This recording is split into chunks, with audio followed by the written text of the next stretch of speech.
बिस्मिल्लाहिर्रहमानिर्रहीम। प्यारे दोस्तों, अस्सलाम वालेकुम।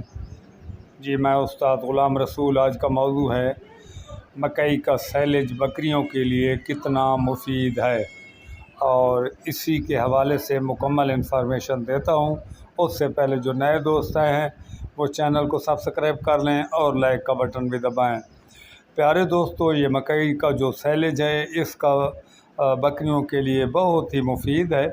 वैसे ही जो मकई का तना होता है उसका भी जो प्रोटीन का लेवल होता है वो 10 से ऊपर होता है, लेकिन जब बीच में मकई बीच में मिक्स की जाती है तो फिर जो अगर सही मानों में बीच में मकई हो तो 17-18 तक जा पहुंचता है। इसका बहुत ही एक प्रोटीन लेवल है। और दूसरा ये है कि आप इसको सब्ज़ चारे की जगह इस्तेमाल करें मकई के सैलेज को।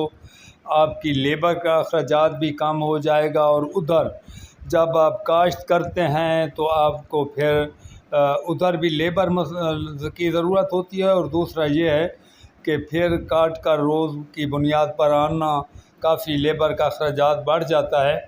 और अगर आप सैलेज लेकर रख लें और उसको आप इस्तेमाल करें सब्ज़ चारे की जगह, तो मैं समझता हूँ इससे बढ़कर कोई चीज़ ऐसी नहीं है जो ज़्यादा फ़ायदेमंद हो सब्ज़ की जगह। तो प्यारे दोस्तों, आप सैलेज देख कर सोच समझ कर लिया करें, ताकि बाज़ औक़ात ऐसा होता है कि सैलेज में छली उतार दी जाती है और फिर वो तना होता है उसको सैलेज बनाया जाता है, तो फिर उसके में ताकत इतनी नहीं होती। चूँकि छली जब पक जाती है और काट दी जाए तो फिर तने में बहुत ही कम ग़िज़ाइयत रहती है।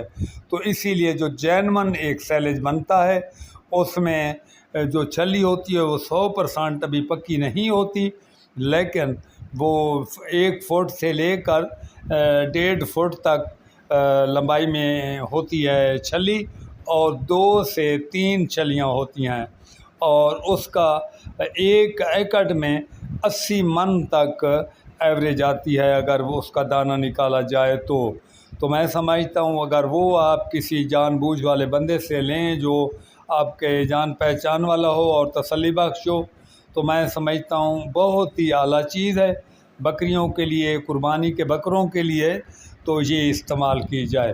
तो प्यारे दोस्तों, आज के लिए इतना। इजाज़त। अल्लाह हाफ़िज़।